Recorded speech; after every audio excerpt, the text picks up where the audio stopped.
work with the EU to tackle the challenge. The objective of its North Korea policy is Protesters gathering across the country to peacefully demand an end to hate and violence. Arirang, what matters?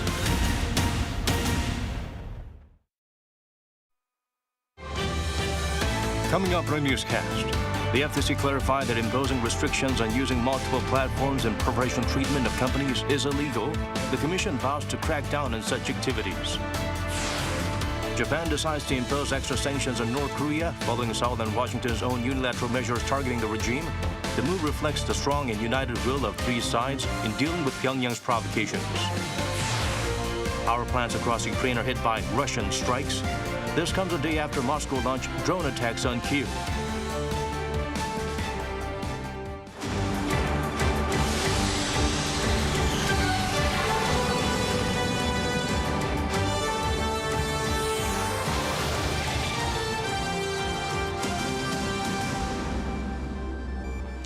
Hello, it's good to have you with us. I'm Daniel Che here to bring the latest. Let's begin with our top story. Following the recent Kakao outage and so-called digital shutdown, South Korea is working to strengthen monitoring of online platform operators to prevent potential abuse of market dominance. An official from the Korea Fair Trade Commission told Yonhap on Tuesday that it will finalize a set of guidelines. Planned for enactment within this year, they'll specify standards for monopoly and lay out the types of abuse of power. It will not introduce new restrictions, but clarify which types of actions breach the existing standards of law. Previously, in January, the top antitrust watchdog released its proposed guidelines for public comment.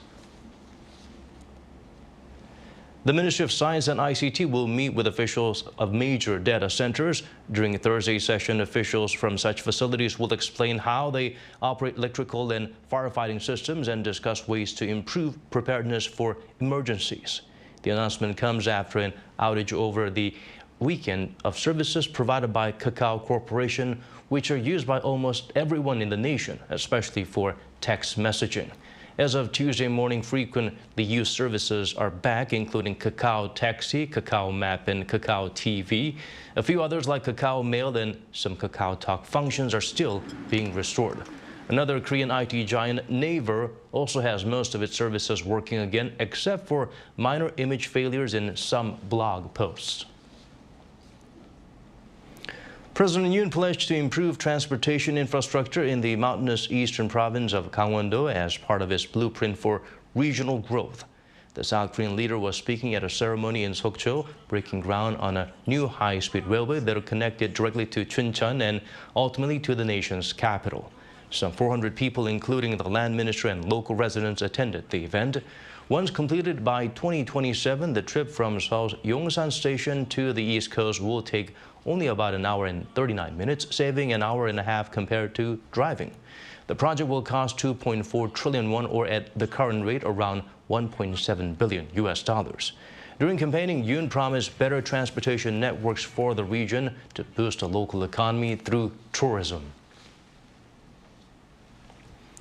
Highway toll discounts for drivers of EVs, hydrogen cars, and commercial trucks was set to end this year, but the government decided to extend it to 2024.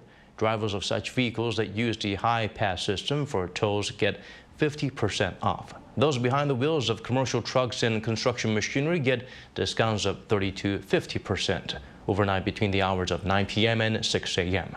Such systems will help drivers save more than 134 billion won, or about $95 million. The discounts were introduced way back in 2017 to encourage the use of green cars and has since been extended twice.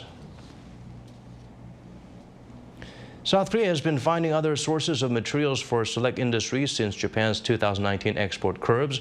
But with global supply chains disrupted, Seoul's finance minister announced plans to further reduce the nation's dependence on imports.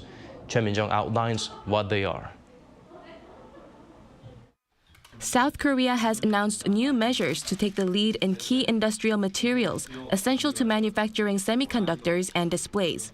The government has prepared a new policy with regards to materials, parts and equipment, considering the changes to the ecosystem as well as our current achievements. The policy will respond to changes in the global market and play a leading role in the supply chain of new industries. In recent years, South Korea was able to reduce its dependency on Japan for key materials since Tokyo intensified export controls to Seoul in 2019. The country's dependency on Japanese materials fell to an all-time low in the first half of this year to 15.4%, dropping 9 percentage points compared to a decade ago. This was mainly possible as the country diversified its import sources. However, Chu says the country needs to take further action with looming global supply chain issues and the prolonged war in Ukraine. To do this, first, the government will provide more support on boosting the country's technology. Alongside semiconductors and displays, biotechnology will be added as one of the core sectors. It also aims to increase financial support for a larger number of important technologies, up 50 from the current 100.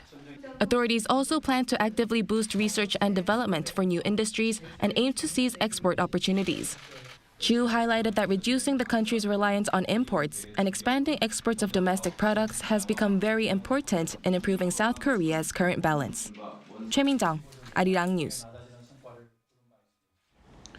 New data shows only about 25% of workers in the nation are making less than 2 million Korean won a month at the current rate about $1,400. The lowest proportion in that income bracket on record comes largely due to gradually spiking minimum wage and more people becoming full-time employees.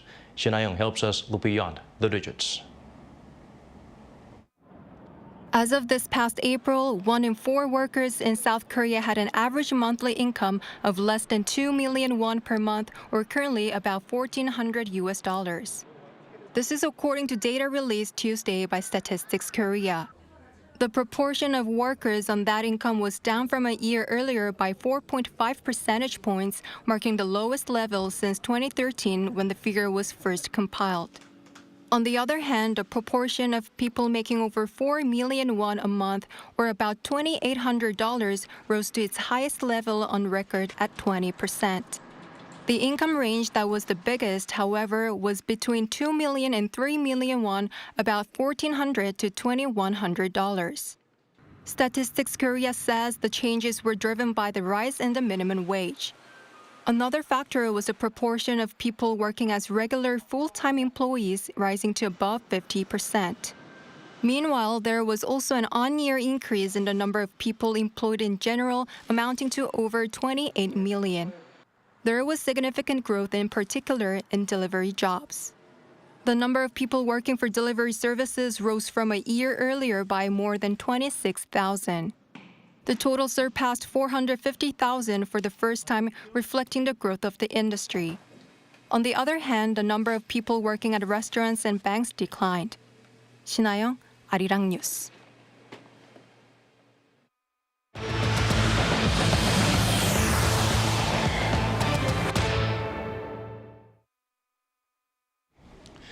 Seoul and Washington will hold combined air drills involving some 250 warplanes. As tensions rise on the peninsula, this will be the first time in 5 years the allies are holding an exercise of this scale.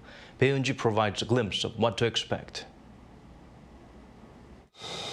Later this month, the air forces of South Korea and the U.S. will hold a large-scale combined drill for 5 days. It will involve some 140 warplanes from South Korea, including F-35A stealth fighters, F-15Ks, and KF-16s, as well as around 100 fighters from the U.S., including F-35Bs and F-16s. The Allies last held an aerial exercise at this scale in December 2017. It's also the first time in almost 5 years that the American F-35Bs that can take off and land vertically are being deployed to the Korean Peninsula. South Korea and the U.S. Air Force will be conducting this year's defense drill from October 31st to November 4th. This is an exercise that has been held annually since 2015.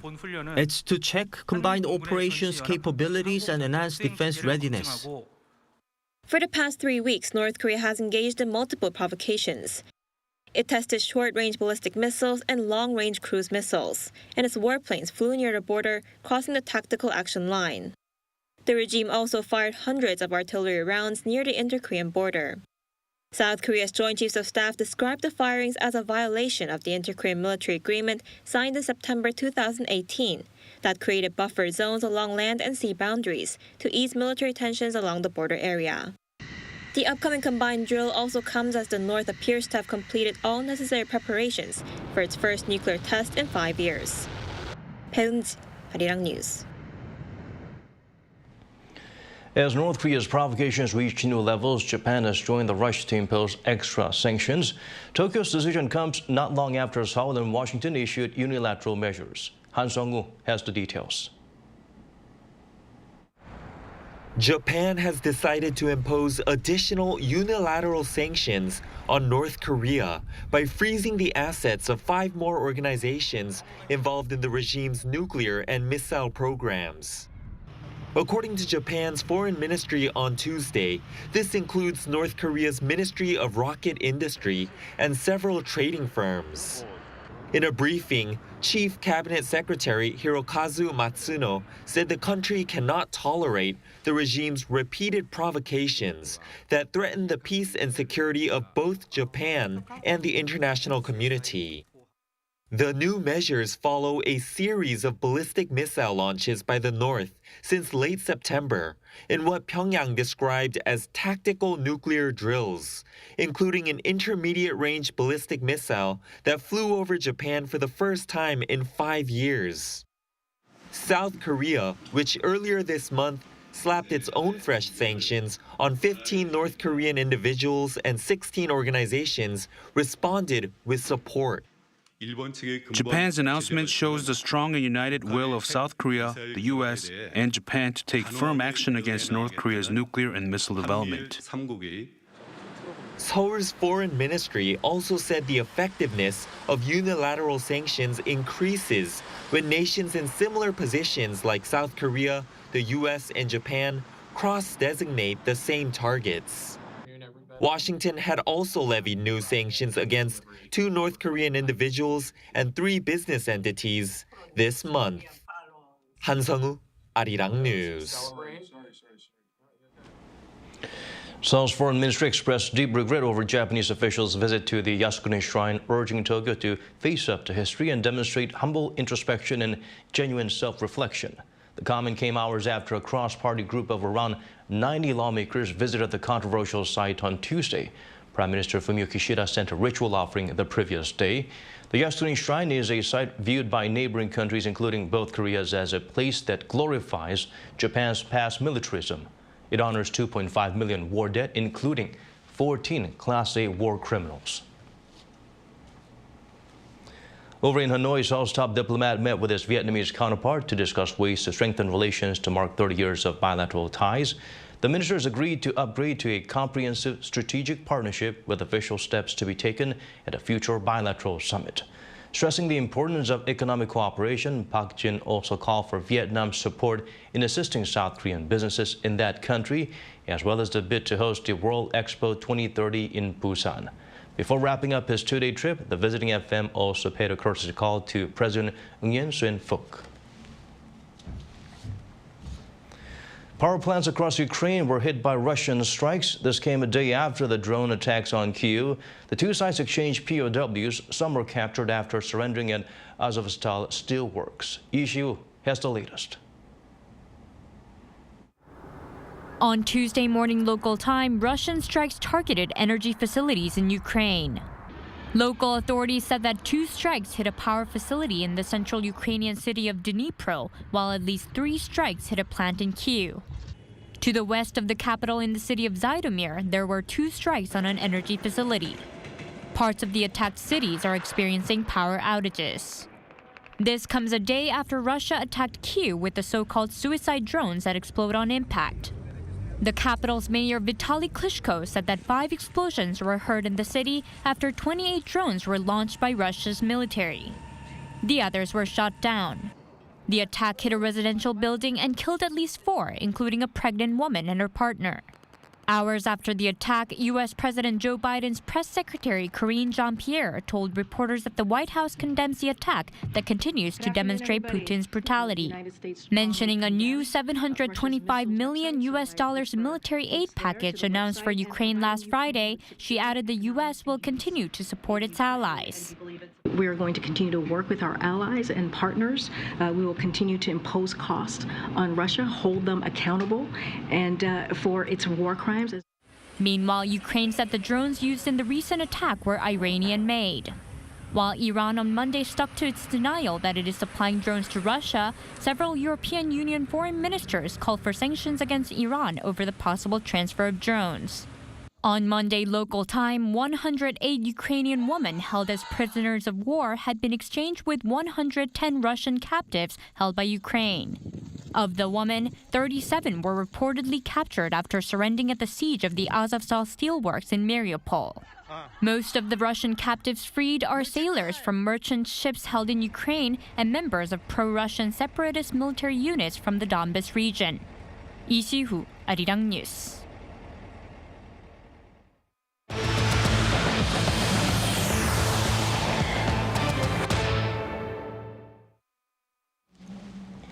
Here in the nation, the annual college entrance exam is coming up soon. Local authorities are working to make sure students can take the test in the best environment possible.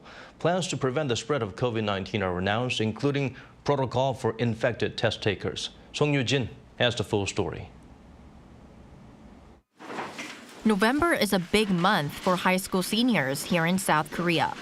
They'll be taking the Suneung, the annual college entrance exam, on November 17th.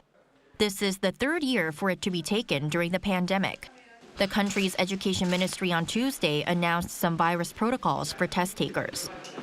First, all high schools and designated test centers will be advised to fully turn to remote learning from November 14th, 3 days before the exam, to prevent a possible spread of the virus. And just like the past 2 years, there will be separate test sites for those infected with COVID-19. Those who test positive from November 11th will need to self-isolate for 7 days and take their tests at one of 108 designated schools. Until last year, confirmed cases were only allowed to take their tests in the hospital or at a treatment center where they had to remain until their self-isolation period ended. In addition, people who have serious COVID-19 symptoms will be taken to 24 designated medical centers to test there if they're feeling up to it. Those who show COVID-like symptoms without a positive test result will be assigned to separate classrooms.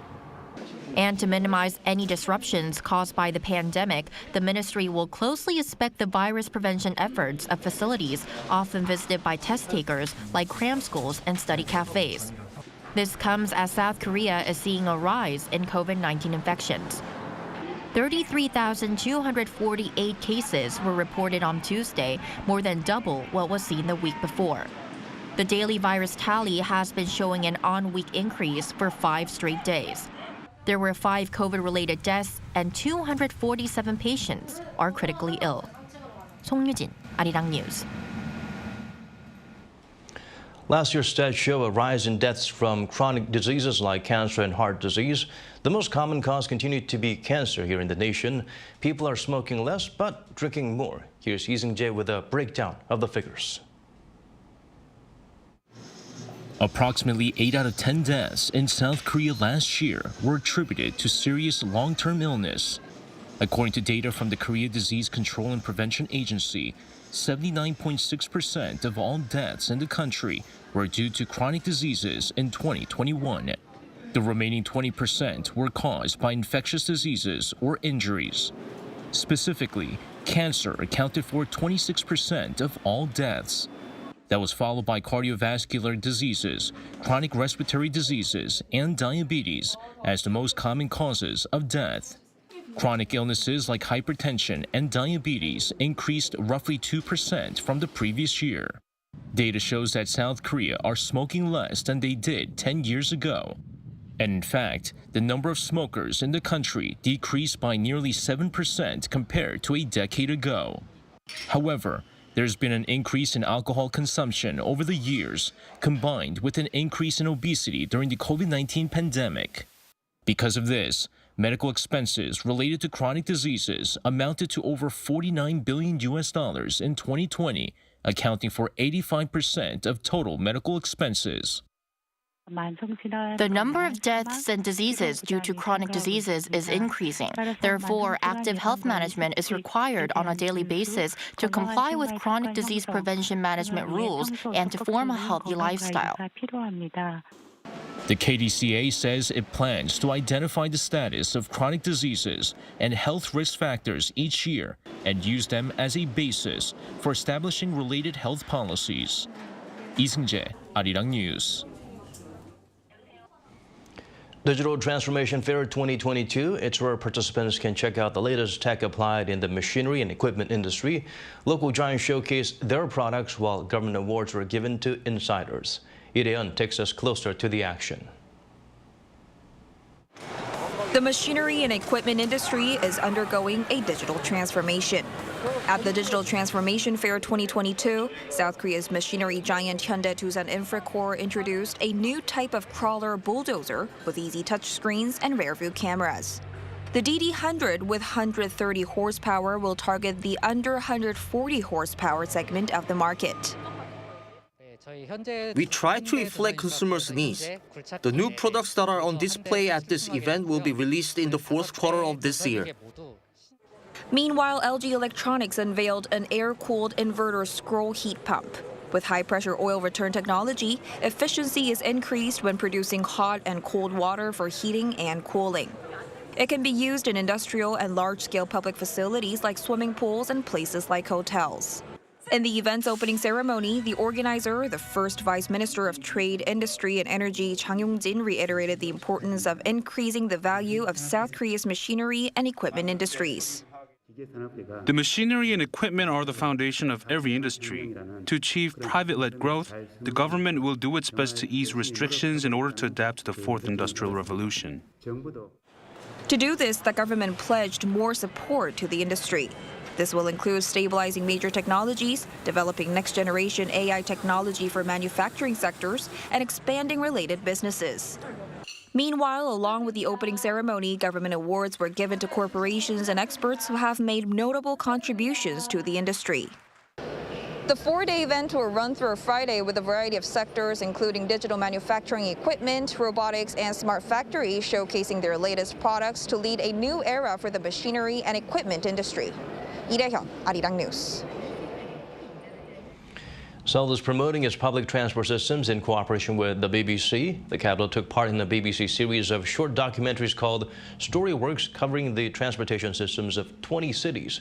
Seoul's episode follows a day in the life of a subway operator, a transport data engineer, and the business manager of a bus company. It also features Seoul's high-tech services, such as real-time data on congestion in the city's subways and buses. The documentary is on the city's YouTube channel, as well as the websites of BBC Storyworks and the International Association of Public Transport. The history of BTS is documented at the 2022 BTS exhibition Proof. On display are photos, videos, and other interactive content of the past, present, and future of the K-pop band, along with music highlighting some memorable moments. The exhibition also shows the group's relationship with its army of fans. In Seoul, the exhibition runs through November 22nd, over in Busan until November 8th. The tickets must be booked ahead of time online.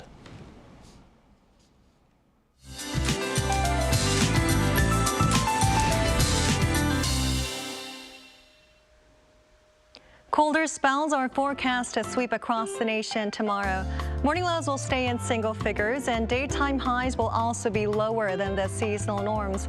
Maximum temperatures will be struggling to reach the 20-degree mark, with Seoul only getting up to 16 degrees Celsius. Other regions such as Haenam and Jeollanam-do province will see highs 4 to 5 degrees lower than the seasonal norms. For some inland regions, readings may temporarily plummet to sub-zero figures overnight. Places like Daegwallyeong and Gangwon-do province will see lows plunging to -3 degrees. This may cause frost or even ice at times. The cold snap could damage sensitive plants and unprotected plumbing, so it is highly recommended to start taking precautions. Sunny spells will dominate tomorrow nationwide. Morning lows in Seoul and Gangwon-do will be starting off at 4 degrees Celsius. And daily highs in Seoul will be reaching 16 degrees, Daejeon 17. Daegu and Gyeongju will be topping out at 18 degrees. Frigid conditions will start to ease off on Thursday as daytime temperatures will be hiking up to 19 degrees in Seoul.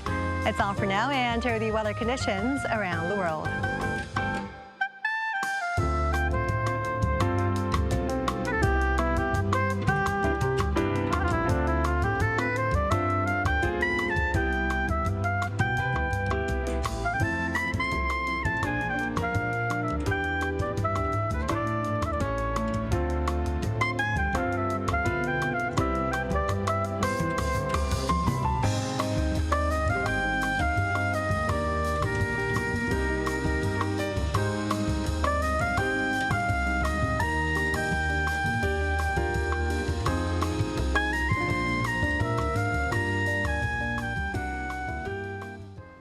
It's time to wrap things up. As always, thank you for staying with us.